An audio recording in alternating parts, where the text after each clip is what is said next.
Rick Ross has allegedly been arrested in connection to Diddy's freak-offs. Word on the street is Rick Ross is in major trouble, and the evidence presented against him will have him locked behind bars for life.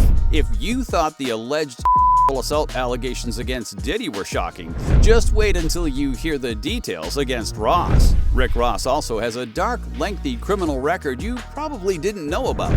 Keep watching until the end of this video to see details about Rick Ross has allegedly been arrested in connection to Diddy's freak-offs. Trust me, you don't want to miss this.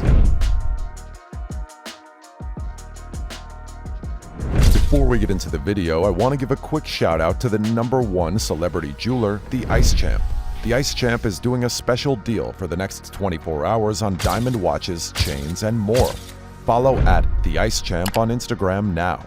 Rick Ross exposed for involvement in Diddy's freak-offs. 50 Cent recently revealed to the public that Diddy shouldn't be the only one checked and canceled for his alleged involvement in several assault crimes. 50 Cent hinted that Rick Ross should also be held accountable concerning some of his actions in the past that involved openly talking about drugging and women. 50 also claims that Ross's actions are connected to his close relationship with Diddy.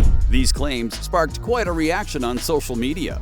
50's all about watching Diddy's empire come crashing down, as he has never been a fan of how Diddy operated behind closed doors. The rapper even revealed to fans that he would be making a documentary about surviving Diddy. In it, 50 plans to showcase every shady thing Diddy has done during the past 30 years in the industry. And Rick Ross got connected to the mess when 50 reposted some of Ross's lyrics from UOENO, a song he released in 2013. 50 reposted the song to prove Rick Ross's involvement in the kind of activities Diddy has been sued for, because Ross talked about luring women into taking drugs and abusing them. He rapped in the song, "Put Molly all in her champagne. She ain't even know it. I took her home and I enjoyed that. She ain't even know it." The screenshot of the song lyrics 50 posted was captioned, "What the f***? At some point you gotta just do the right thing."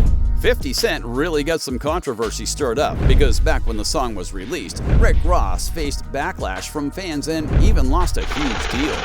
Rick Ross's dark criminal record. In 2015, Rick Ross was arrested in Georgia, where he faced felony charges of kidnapping, aggravated assault, and aggravated battery.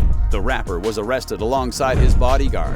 Ross's bodyguard was also charged with kidnapping and aggravated battery, according to the Fayetteville County Sheriff's Office statement. The trouble that led to the arrest went down at Ross's residence in Fayetteville, which involved a groundskeeper who lived at his home at the time. Apparently, the rapper pistol-whipped the groundskeeper with a 9mm Glock and also hit the groundskeeper on the head and body.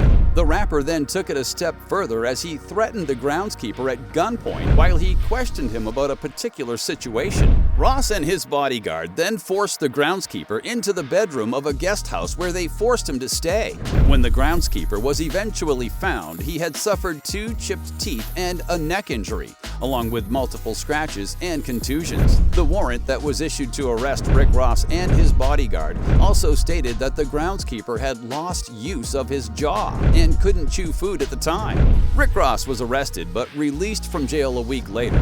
The rapper got away with the charges after paying a $2 million bond and agreeing to 24-hour electronic GPS monitoring. The rapper's arrest for kidnapping and aggravated assault was actually his second arrest in 2015. Rick Ross had been arrested prior to that for a traffic violation and possession of less than an ounce of marijuana, but he was released later the same day on bond. So Rick Ross has some experience with being in custody, and a new arrest for being connected to Diddy's freak-offs may just be the latest in his saga of bad behavior. But there have been even more conspiracy theories claiming that Ross is being set up to take the fall for Diddy's unending assault allegations.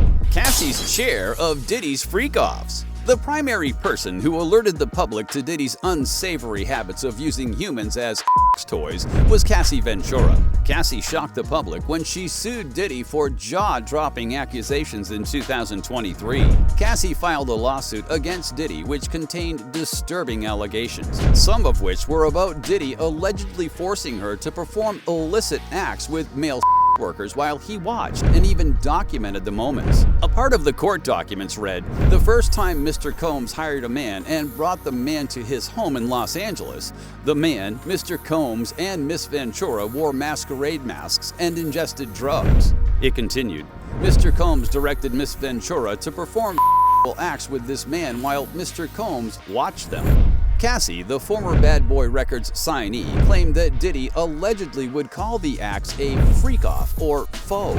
The lawsuit revealed that Diddy would inform Cassie at random times that he was ready for a freak-off session, and Cassie was expected to make it happen regardless of her schedule. The document included that Cassie was instructed to go to the extreme lengths of using websites and escort services to locate male sex workers matching Diddy's preferred body type to participate in the freak-off sessions. Cassie's lawsuit against Diddy garnered a lot more media attention than what Diddy and his team had anticipated, and this landed Diddy in a lot of hot water. Diddy didn't hesitate to deny the allegations, and his legal team accused Cassie of blackmail. But Cassie and Diddy quickly agreed on terms and settled out of court. Other Diddy freak-off allegations. Cassie wasn't the only victim of Diddy's freak-offs. Recently, a male producer named Rodney Jones also exposed Diddy with similar claims. Jones, also known as Lil Rod, was one of Diddy's former producers.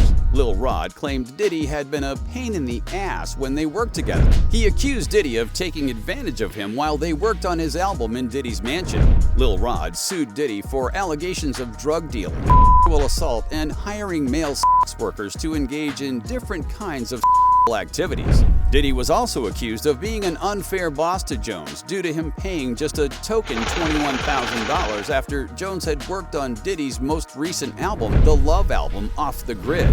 Jones claimed that he had to live in the rapper's house for over a year while he worked on producing 9 of the tracks on the album. The producer also mentioned in the court documents that Diddy often assaulted him sexually by groping his and crotch without his consent. Diddy also went so far as to pressure him into participating in some homosexual activities, also known as the freak-offs Cassie talked about in her lawsuit against Diddy. Other claims in Lil Rod's court document included the producer revealing he was forced to watch the Bad Boy Records CEO while he showered, and he would be asked to have drinks that had been laced with hard drugs like cocaine and Molly. According to Jones, he portrays himself as a heterosexual Christian man who wasn't interested in what Diddy was bringing his way and wasn't cool with Diddy's advances. He said he even complained to the rapper's chief of staff, Christina Coram, who just threw his claims out the window saying, you know, Sean will be Sean. Diddy continued to make sexual advances to Lil Rod. As the producer claimed, the Bad Boy Records CEO even promised to make him a Grammy winner as the producer of the year